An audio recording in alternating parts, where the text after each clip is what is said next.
오늘 성경 말씀은 출애굽기 12장 37절에서 42절까지입니다. 이스라엘 자손이 람셋을 떠나서 숫곳에 이르니 이와 외에 보행하는 장정이 60만 가량이요 수많은 잡족과 양과 소와 심히 많은 가축이 그들과 함께 하였으며 그들이 애굽으로부터 가지고 나온 발교되지 못한 반죽으로 무교병을 구웠으니 이는 그들이 애굽에서 쫓겨남으로 지체할 수 없었음이며 아무 양식도 준비하지 못하였음이었더라. 이스라엘 자손이 애굽에 거주한 지 430년이라 430년이 끝나는 그날에 여호와의 군대가 다 애굽 땅에서 나왔은즉 이 밤은 그들을 애굽 땅에서 인도하여 내심으로 말미암아 여호와 앞에 지킬 것이니 이는 여호와의 밤이라 이스라엘 자손이 다 대대로 지킬 것이니라. 아멘.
이스라엘 백성에서의 출애굽 사건은 이스라엘 역사에 있어서 가장 중요한 사건입니다.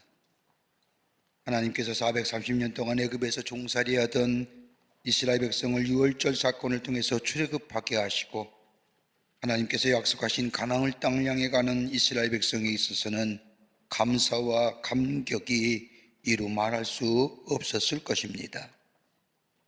이스라엘 백성의 출애굽 사건은 단순히 노예 생활에서 해방되었다고 하는 것, 더 나아가 하나님의 약속의 성취라고 하는 중요한 측면도 있지만은, 이보다 더 중요한 것이 있다고 한다면 하나님은 출애굽 사건을 통하여 이스라엘 백성들에게 하나님은 어떤 하나님인가를 가르쳐 주셨다는 겁니다.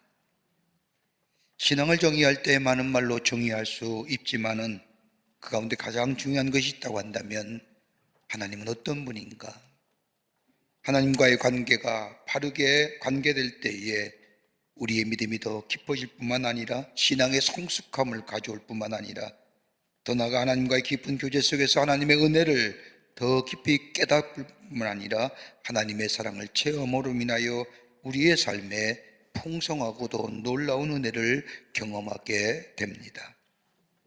애굽에 430년 종살이했던 이스라엘 백성들, 하나님이 어떤 분인지 하나님이 누구인지 잊어버렸던 저들에게 하나님은 출애굽이란 사건을 통하여, 그리고 광야의 40년의 긴 시간을 통하여 하나님께서 만나주시고 하나님이 어떤 하나님인가 저들에게 보여주시고, 저들은 그 하나님 앞에 신앙으로 고백하며, 그렇게 될 때 하나님은 가나안의 문을 여시고 하나님의 약속의 성취를 저들에게 허락하신 것을 알 수 있습니다. 우리의 인생 어떠하지요? 한번 뒤돌아보십시오. 순탄한 적이 계셨는지요? 난 편했어, 이렇게 얘기할 사람 아무도 없을 겁니다. 각자의 우리 인생의 여정을 뒤돌아보면 순탄한 길이 없었지만, 그러나 우리가 인생을 뒤돌아볼 때 어떻게 이 인생을 살아왔을까? 힘들고 어려웠던 시간들이었지만 그 광야길에서 하나님을 만나고 하나님의 사랑을 체험하고 하나님의 은혜를 경험하면서 여기까지 오게 하신 그 하나님의 은혜, 그 하나님이 어떤 하나님이었는가? 오늘 이스라엘 백성이 출애굽하여 잊어버렸던 하나님을 만나는 역사, 어떤 하나님을 고백했는지, 하나님이 저들에게 어떤 모습으로 보여줬는지 오늘 본문의 말씀을 통해서 함께 말씀을 나누며 은혜 받기를 원합니다. 첫째는 새로운 생명의 시작을 여시는 하나님이셨다는 겁니다. 출애굽의 사건은 단순히 애굽에서 나왔던 사건이 아니라 저들에게 새로운 생명의 시작을 알리는 사건이었다는 겁니다. 출애굽기 12장 1절과 2절의 말씀을 보면 여호와께서 애굽 땅에서 모세와 아론에게 일러 말씀하시되 이 달을 너희에게 달의 시작 곧 해의 첫 달이 되게 하라고 말씀하십니다. 이스라엘 백성들은 애굽에서 종살이할 때에 저들은 애굽의 원력을 지켰습니다. 이러한 이스라엘 백성들에게 하나님께서는 출애굽하는 그 달에 그 해의 첫 달이 되라고 이 모세와 아론에게 명령하신 겁니다.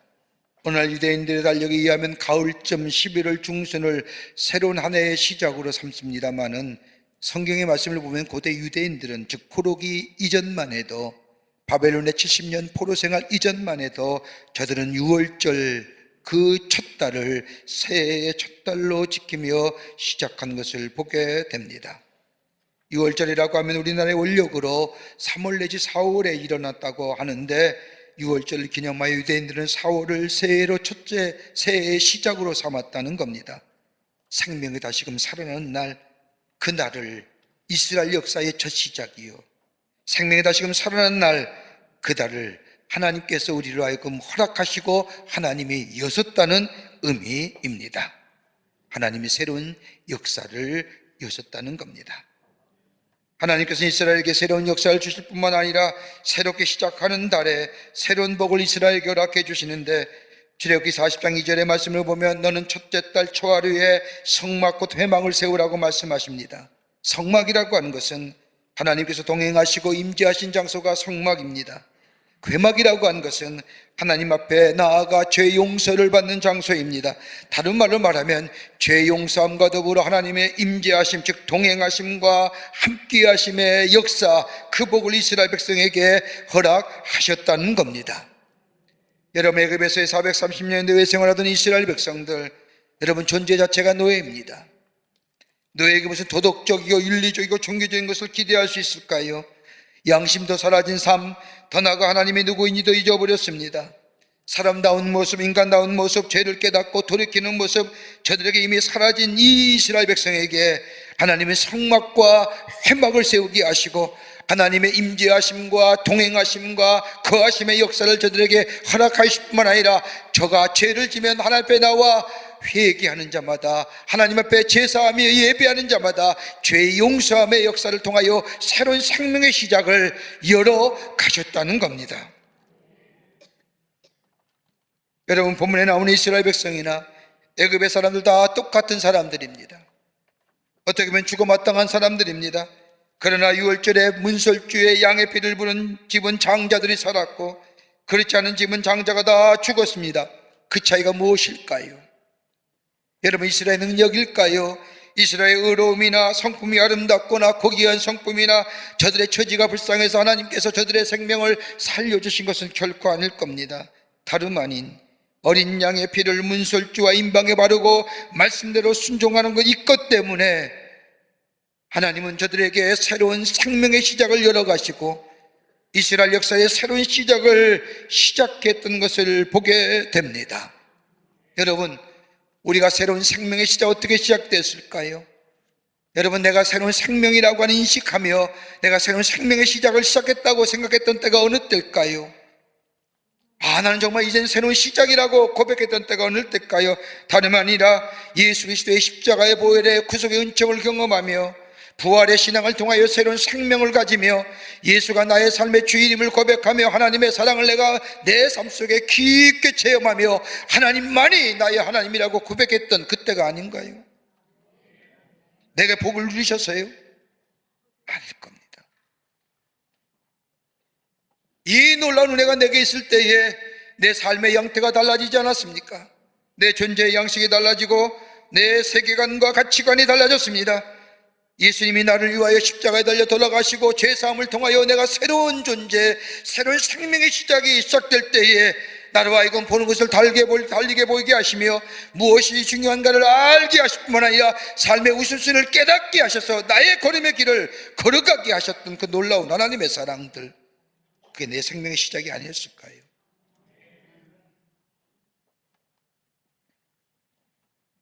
내가 하나님의 사람이요 예수의 사람이요 내 안에 예수가 계심으로 온유한 자가 되고 겸손할 뿐만 아니라 참고 인내가 된 것은 다름이 아니라 내 삶 속에 새로운 생명을 여시고 새로운 시작해 하신 하나님이라는 것. 이스라엘 백성이 출애굽을 통하여 그걸 가는 겁니다. 하나님은 그렇구나, 내 생명을 여시고 나의 삶의 시작을 이끌어 가시는구나. 폴 트루니라고 하는 심리학자는 그의 책인 시크릿이라고 하는 비밀이라는 책에서 보면 하나님과 우리의 관계를 이렇게 설명합니다. 하나는 뭐냐? 물러서는 단계. 나는 움직임 없이 그대로 있고 하나님이 아시고 하나님만 깨달으시면 된다는 태도, 다른 말로 하면 하나님의 진리만 배우겠다는 태도, 객관적으로 이해하겠다는 태도, 여기에는요 아무런 변화 없습니다. 여기는요 저 바깥의 샤머니즘과 똑같은 신앙의 태도입니다. 또 하나의 단계가 있다고 한다면 상호 관계적 단계입니다. 내가 나의 의로 하나님께 나아가겠다는 겁니다. 이성적이고 합리적이면 좋고 이해가 되지 않고 합리적이 아니면 따르지 않겠다고 하는 철저하게 실리를 계산하며 좋은 소리 들으면 내게 유익하니까 따르고 내게 조금 찔리는 소리가 들리면 에이 나에게 하는 얘기가 아니고 다른 사람에게 하는 얘기야라고 무시해버리는, 좋은 소리만 듣고자 하는 마음. 여기 또한 변화 없습니다. 또 하나의 단계가 있다고 한다면 소통의 단계입니다. 듣습니다. 믿습니다. 듣고 믿고 깨닫습니다. 그리고 내 삶의 방향을 바꿉니다. 이해가 돼도 믿고 이해가 되지 않더라도 믿습니다. 왜요? 그 안에는 하나님의 사랑이 담겨져 있기 때문입니다. 하나님의 사랑을 내가 믿기 때문입니다. 그 사랑에 담겨진 지혜와 능력을 내가 믿기에 주의 말씀하신 대로 그대로 수용합니다. 그 말씀에 전적으로 의탁하면서 합니다. 그러게 바울이 고백한 것처럼 누구든지 그리스도 안에 있으면 새로운 피조물이라고 하는 이 사실은 그냥 저절로 예수 안에 있다고, 피조물 된 존재가 아니라 예수가 내 안에, 내가 예수 안에 상호 소통의 관계가 이루어질 때에 나로서 비로소 그 말씀이 내 안에 생명의 역사를 열어가시고 나를 변화시키고 나의 삶 속에 새로운 시작을 열어가시는 역사.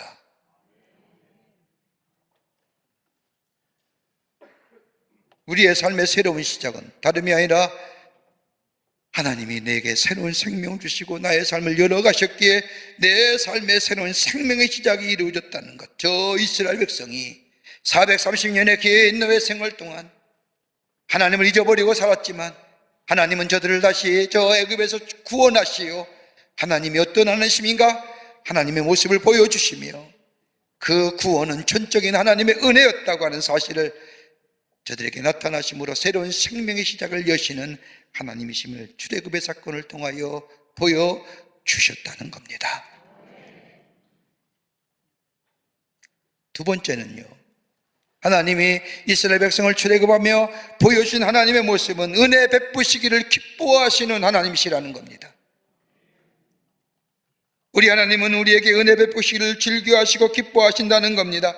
여러분, 이스라엘 백성이 출애굽 사건으로부터 시작한 이거 모든 것이 은혜이지만은 오늘 본문의 말씀을 보면 이스라엘 백성을 출애굽하여 베푸신 하나님의 은혜가 구체적으로 세 가지가 나옵니다.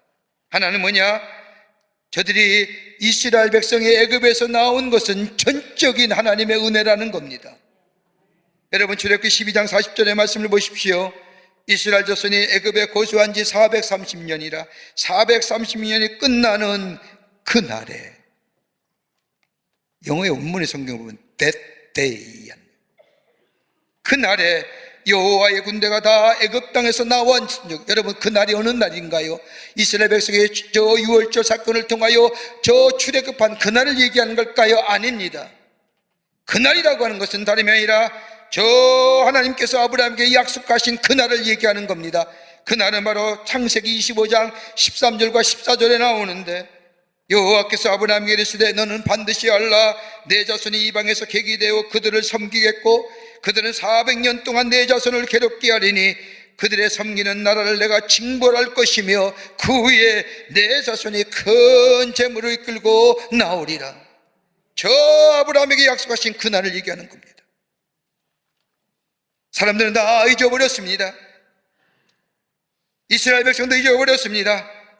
자신들의 조상이 생겼던 저 하나님, 자들이 고백할 때마다 아브라함의 하나님이요 이삭의 하나님이요 야곱의 하나님이라고 외쳤지만은 그 하나님이 누군지 잊어버렸던 저 이스라엘 백성들, 그러나 하나님은 아브라함에게 약속하신 그날을 기억하며 그 약속을 기억하며 이스라엘 백성을 그날 그때에 저 애굽에서 약속하신 대로 구출해 내셨다는 겁니다.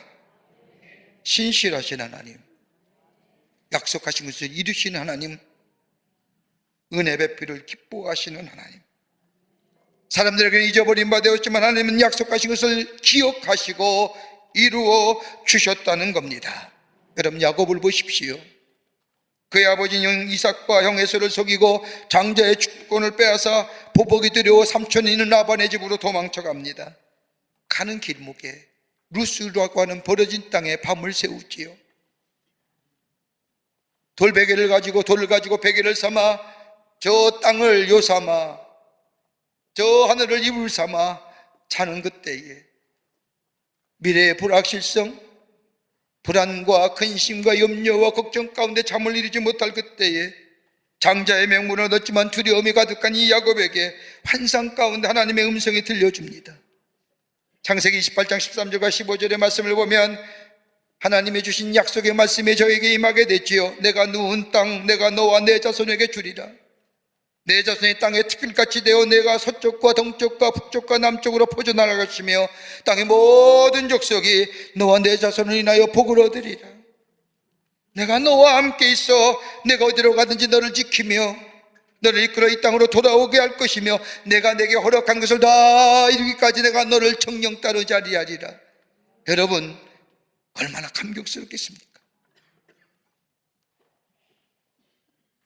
불확실성과 근심과 걱정이 가득 찬 이 야곱에게 하나님은 말씀하시는 겁니다. 그 말씀을 들은 이 야곱, 창세기 28장 16절 이하의 말씀을 보면 깨어 말하기를 여호와께서 여기 계시거늘, 하나님이 나와 함께 하시는거늘, 어디 가나 동행하여 주시는 우리 하나님이 여기 계신거늘 내가 알지 못하였도다. 이에 두려워하여 이르되 두렵도다. 이것이요 이것은 다름 아닌 하나님의 집이요 이는 하늘의 문이다 하여 베개 삼았던 것을 가져다가 기둥으로 삼고 기름을 붓고 단을 쌓아 하나님 앞에 예배합니다. 그리고 그 예배 장소를 베델, 하나님의 집. 기가 막힌 장면 아닙니까? 그리고 소원합니다. 하나님이 나와 함께 계셔서 내가 가는 이 길에서 나를 지키시고 먹을 떡과 이불을 주시어 내가 평안히 아버지 집으로 돌아오게 하시오면 그 하나님은 나의 하나님 될 것이고, 내가 기둥으로 이 세운들의 하나님의 집 베델이 될 것이고, 하나님께서 내게 주신 모든 것의 10분의 1을 내가 하나님 앞에 드리겠나이다. 이것 또한 기가 막힌 고백입니다. 이랬던 야곱, 삼촌 집에 있는 하란으로 내려가 하나님께 약속하신 것을 모든 것을 자신의 삶에 다 이루어 주셨는데 야곱은 잊어버린 바 됩니다. 자신의 의, 자신의 노력, 자신의 애씀, 이러한 하나님의 은혜를 잊어버렸던 야곱, 어느 때 깨닫게 되느냐? 자신들의 아들이 범죄하게 될 때에, 그리고 고난과 역경 가운데 하나님 앞에서 제사하며 자신의 삶을 뒤돌아볼 때 문득 저 창세기 28장에 저 루스의 땅에서 서원했던 것들이 생각나게 됩니다. 아, 하나님이 나의 삶을 인도해 주셨지, 약속하신 것을 이루어 주셨지, 우리 하나님이 신실하신 하나님이신지. 근데 나는 하나님 앞에, 그 약속하신 하나님 앞에 내가 드렸던 서원 다 잊어버려. 그제서야 주섬주섬하고 다시 그 땅에 올라갑니다. 베델에. 그리고 거기 처음 들었던, 예배 드렸던 그 장소에 다시 단을 쌓고 뭐라고요? 엘 베델, 전능하신 하나님의 집.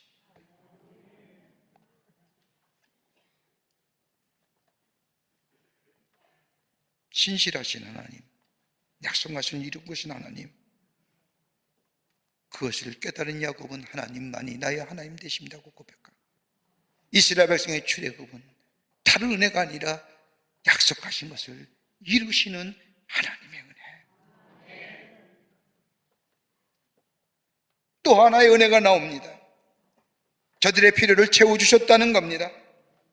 출애굽기 12장 36절의 말씀을 보면 여호와께서 애굽 사람들에게, 이스라엘 백성에게 은혜를 입히게 하사 그들이 구하는 대로 주게 하심으로 그들이 애굽 사람의 문품을 취하였더라. 여러분, 이 말씀을 가지고 어떤 성서학자는 그렇게 표현합니다. 아마 이렇게 이스라엘 백성이 금은 보석을 가지고 나올 수 있었던 것은 다름이 아니라 애굽과 애굽의 왕 바로가 지난 430년 동안 노예 생활했던 것에 대하여 속량제를 줬기 때문에 근과 음을 가지고 나왔을 것이라고 해석합니다마는 성경은 아닙니다.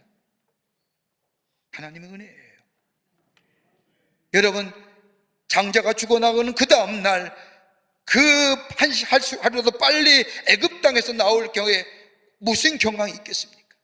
금과 은과 보석을 갖고 올 이유가 하나도 없습니다. 시간도 없습니다. 목숨 부지하기 급급한 그때에, 근데 하나님은 그렇게 나오는 이스라엘 백성에게 오늘 본문의 말씀을 보면 저들이 구하는 대로, 저들의 필요에 따라서 하나님이 그 필요한 것을 채워 주셔 하나님의 은혜를 저들 가운데 허락하여 주셨다는 겁니다. 부족함 없이 필요에 따라 돕고 채우시는 은혜. 여러분, 우리가 잘 아는 고백처럼 다윗이 시편 24편에 고백한 것처럼 여호와는 나의 목자시니 내게 부족함이 없으리로다 라고 고백한 것, 여러분, 다윗의 기냥 고백일까요? 앞으로 내게 있어질 하나님의 축복을 기대하며 여호와는 나의 목자시니 내게 부족함이 없으리로다고 고백할 건가요? 아니에요. 자신의 삶을 뒤돌아볼 때에 때를 따라 돕는 은혜, 저 사울왕의 추격 속에 춥고 권고하고 배고플 때마다 하나님이 태우시고 도우시고 덮여주시고 따뜻게 하시고 보호하시고 인도하신 그 하나님의 놀라운 역사, 마치 내가 양처럼 목자 되시는 하나님, 그 놀라운 채우시는 은혜를 경험했던 다윗. 그러기에 여호와는 나의 목자시니 내게 부족함이 없으리로다고 고백하는 거예요. 때를 따라 채우시고 돕니다. 출애굽을 통하여 얻는 하나님의 은혜, 또 하나의 은혜가 있다고 한다면, 하나님은 이스라엘 백성을 출애굽함과 동시에 동네 이스라엘 백성과 애굽의 사람, 하나님의 사람과 세상의 사람, 즉 하나님의 사람을 세워 구별하여 세워주셨다는 거예요. 여러분, 출애굽기 8장 23절의 말씀을 보면 내가 내 백성과 내 백성 사이를 구별하니 내일이 이 표징이 있으리라 하셨다 하라 하고, 여러분, 애굽에서 모세가 강팍한 바로를 마음을 녹이기 위해서 내렸던 재앙이 10가지입니다. 물이 피가 되게 하고 개구리가 올라오고 티끌이가 되고 하고 파리와 가축과 악성 종기와 우박과 메뚜기와 더불어서 저 흑암과 장자의 죽음까지. 여러분, 이것은 어떻게 보면 저 애굽 땅에서 애굽 사람이 섬기던 신들의 모습입니다. 하나님은 한 가지 재앙을 통하여 그 신이 얼마나 저들 가운데 재앙으로 옮기는가 보여주는 겁니다. 저들이 믿었던 신이 헛된 신이고 아무런 의미도 없는 신이라는 것을 여지없이 보여줍니다. 그런데 네 번째 재앙서부터는, 파리의 재앙서부터는 다름이 아니라 하나님의 사람과 애굽의 사람을 구별합니다.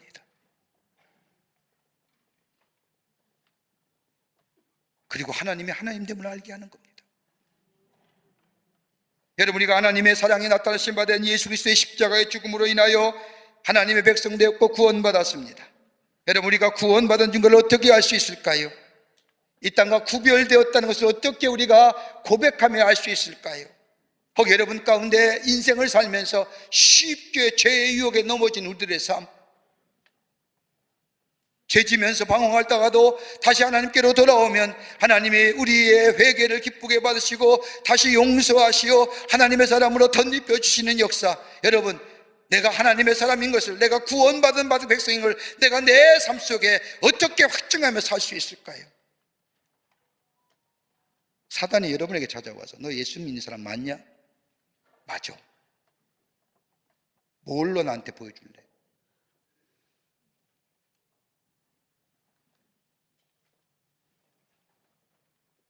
바울은 이 대목에 대하여 예배서 1장 13절의 말씀을 보면 그 안에서 너희도 진리의 말씀 곧 너희 구원의 복음을 듣고 예수 그리스도의 십자가의 놀라운 복음을 듣고 네가 그것을 믿고 그리고 있게 될 때에 하나님은 약속하신 성령을 통하여 너희를 인쳐 주셨다는 겁니다. 여러분, 여기서 인쳐 주셨다는 것은 봉하여 주신 거예요. 변경할 수 없도록, 다른 이물질에 들어가지 않도록 꽉 봉하여 변경할 수 없도록 만들어 주셨다는 겁니다. 구원의 확증, 구원의 확신의 복음을 변하지 않도록 성령께서 보증해 주셨다는 겁니다. 그렇지 않습니까? 내가 죄를 지었습니다. 죄의 유혹에 넘어졌습니다. 다시금 하나님 앞에 돌아와 회개하며 그리스도의 사랑으로 죄사함의 용서함을 더 덧입어줬습니다. 그리고 내 안에 다시금 내가 이 죄 짓지 않겠다고 다짐합니다. 그런데 죄를 깨닫게 하시고 죄를 알게 하시는 게 뭘까요? 성령이에요. 성령이 내 안에 계시기에 죄가 무엇인지 알게 하시고 깨닫게 하시고 돌이키게 하시고 예수 그리스도의 십자가 앞으로 나를 인도해 주시는 거예요.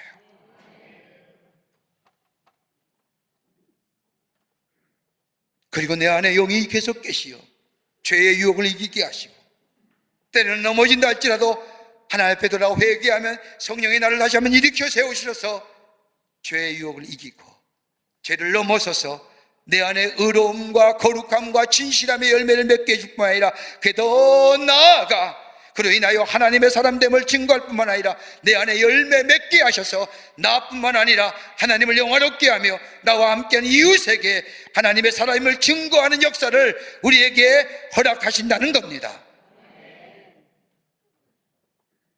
구별되는, 그러게 바울은 에베소 2장 8절 말씀에 너희는 그 은혜로 인하여 믿음으로 말미암아 구원을 받았으니 이것은 너희에게 난 것이 아니요 하나님의 선물이니라.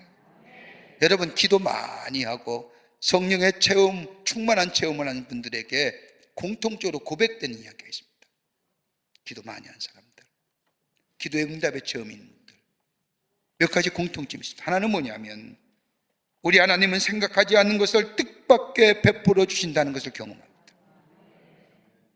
기도해 보세요. 기도의 자리에 들어가 보세요. 또 하나 때문에 하나님은 약속하신 대로 나의 삶을 인도해 가신다는 것, 그리고 하나님께서 많은 사람들 앞에서 내가 하나님의 자녀임을 보여주시고 증거해 주신다는 것, 어떤 모습을 통해서라도, 그리고 심령에게 깊은 곳에서도 내가 하나님의 사랑을 받고 있다는 것을 깊게 깨닫고 믿고 확증하게 하실 뿐만 아니라 성령께서 내가 하나님의 자녀임을 인치심을 받았던 것을 확신해 주고, 그리고 때를 따라 돕는 은혜가 있음을 경험하게 된다는 겁니다. 기도의 자리에 들어 이 은혜를 베푸시길 기뻐하시는 거예요.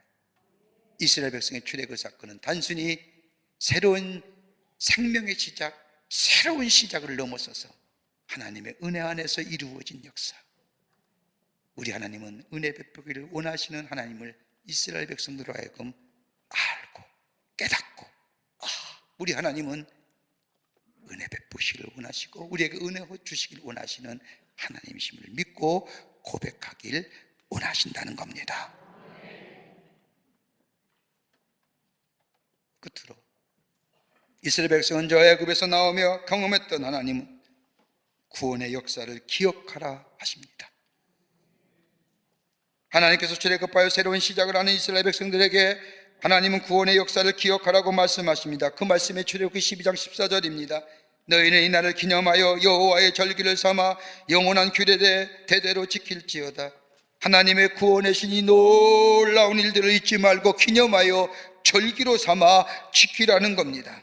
애굽에서 구원하신 일, 마지막 장자의 죽음에서 건져주신 일, 그날을 패스오버, 유월절로 삼아 지킬 뿐만 아니라 이 일을 후손에게 가르쳐 기억해야 하라는 겁니다. 그 말씀이 출애굽기 12장 26절과 27절에 나오는 말씀입니다.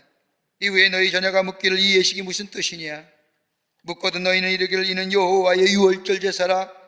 여호와께서 애굽 사람에게 재앙 내리실 때 애굽에 있는 이스라엘 자손의 집을 넘어사 우리의 집을 구원하셨느니라 하라 하매 백성이 머리 숙여 경배하니라.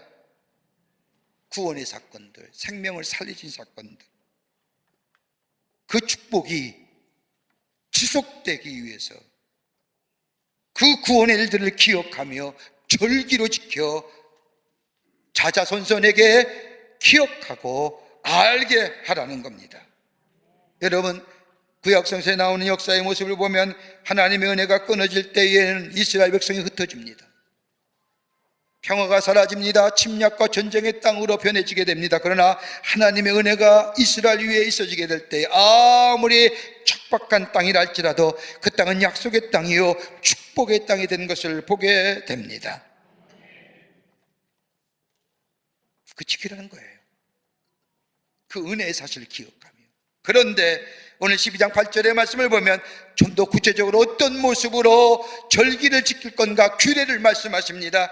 그 밤에 고기를 구운 무교병과 쓴 나물과 아울러 먹되, 여러분 유월절의 규례를 이렇게 말씀합니다. 하나님은 쓴 나물 먹으라는 거예요. 왜 이스라엘 백성을 하여금 쓴 나물 먹으라고 하는 거냐? 다름이 아니라 과거에 네가 어떤 사람이었는지, 나그네했던 사람, 고아와 가부됐던 사람, 애굽에 노예됐던 그때를 기억하라는 거예요. 정함 없이 떠돌았던 나그네 삶에서 구원받은 사람, 하나님의 백성에 대해 삶의 양태가 달라지고 존재의 양식이 달라지고 하나님의 임재를 통하여 구별된 삶으로 세움받은 지금의 모습들, 그것으로 자족하며 그로 인하여 내 안에 교만함으로 쌓이는 것이 아니라 쓴나물 먹을 때 나는 나그네 되었지, 나는 죄인이었지, 기억하라. 두 번째 있다면 무교병 먹으라는 거예요. 유월절을 지키며 무교병을 먹으라 되 7, 7일 동안 먹으라고 하십니다. 다시 말한 것은, 다시 이렇게 말씀하신 것은 정결함과 성결함을 가지라는 겁니다. 여러분, 누룩이라는 게 뭘까요? 누룩 없는 빵이 무교병인데, 누룩은 죄예요. 죄 없이 하라는 겁니다. 다시 말한다면 성결함과 저희 안에 정결함이 있느냐, 하나님의 은혜를 받은 백성답게 깨끗하고 성결하고 정결하게 살아가고 있느냐 점검해 보라는 겁니다. 내가 편하다고 편안하게 살아가는 것이 아니라 내가 정말로 구원받은 백성답게 살아가고 있느냐, 구원해 주시고 맡기신 사명에 합당하게 살아가고 있느냐, 하나님 앞에 살아있는 자의 모습으로. 여러분, 살아있다고 하는 것은 거슬러 올라가잖아요. 물고기가 산 거 죽은 걸 어떻게 하느냐? 떠내려가는 물고기는 죽은 거고 거슬러 올라가는 물고기는 산 거예요. 하나님 앞에 정결함과 성결함으로 살아가.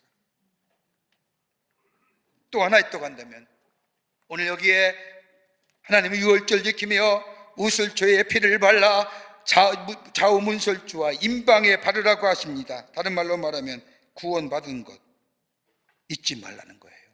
구원받아서 구원받은 것이 아니라 어린 양의 피로 구원받았다고 하는 사실, 잘나고 대단해서가 아니라 어린 양의 피로 좌우문설주와 임방에 발랐던 그 피를 말미암아 내가 살았고 오늘 내가 여기 왔다는 사실을 잊지 말라는 겁니다.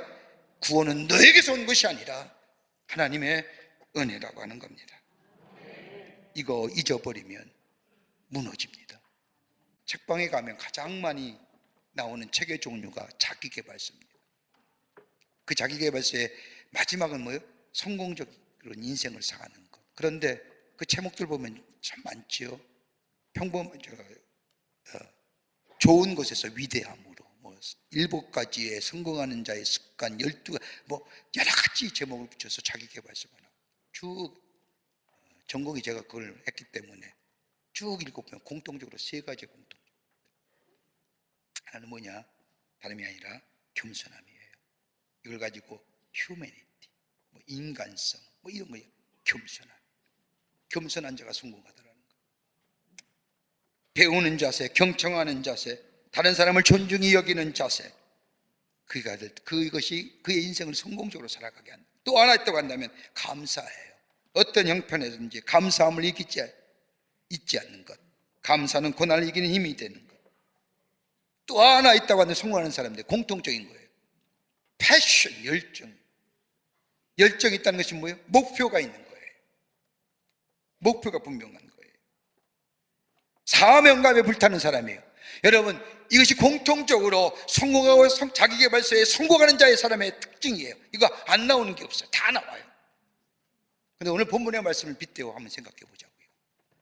세상의 사람들이 얘기하는 이 3가지의 성공적인 공통적인 습관들, 쓴나물 먹으라는 게 뭐예요? 유월절 지키면서 쓴나물 교만하지 말라는 거예요. 겸손의 장목이에요. 더 나아가 무경 먹으라는 거예요. 내 안에 정결함과 성결한 삶을 있나 되돌아보라는 거예요. 다른 말로 하면 내 안에 하나님이 맡겨준 사명의 삶을 살아가고 있느냐, 내 안에 그 사명이 있을 때에 열정이 있는데 열정이 있느냐는 거예요.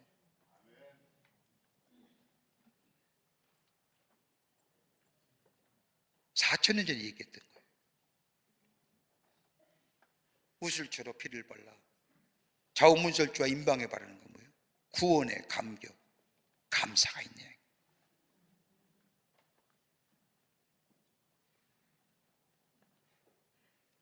사랑하는 성도 여러분, 우리가 새로운 생명의 시작을 얻었습니다. 그 시작이 누구요? 내가 예수 믿어서가 아니라 주의 은혜입니다. 은혜입니다. 나를 구원하시고 내게 새로운 생명을 주시고 내게 베풀기 원하시고 인도하시고 보호하시고만 한다. 우리가 절기를 세워서 예배하는 것들, 감사와 겸손과 감격, 열정이 넘쳐나는 삶이죠. 여러분, 그 새롭게 시작하시는 그 생명의 역사, 생명의 시작, 베풀으신 하나님의 은혜를 늘 기억하며 잊지 않고 우리의 믿음 속에, 우리의 여정 속에 그 하나님과 함께 동행하는 삶이 될 때에 우리의 삶 속에 풍성한 축복이, 베푸신 은혜가, 가나안이 열려지는 역사가 있게 될 줄 믿습니다. 이 은혜가 여러분과 저 가운데 있을기를 주의 이름으로 축원합니다. 하나님 감사합니다. 저희들 주께서 사랑해 주셔서 하나님의 백성 삼으심에 감사합니다. 베푸신 은혜에 감격하며 감사하며 잊지 않으며 살아가는 저희들 되게 하여 주셔서 주의 약속의 성취를 누리며 신실하신 주님과 함께 동행하는 복된 삶, 복된 걸음 되게 하여 주시옵소서. 예수님의 이름으로 기도하옵나이다. 아멘.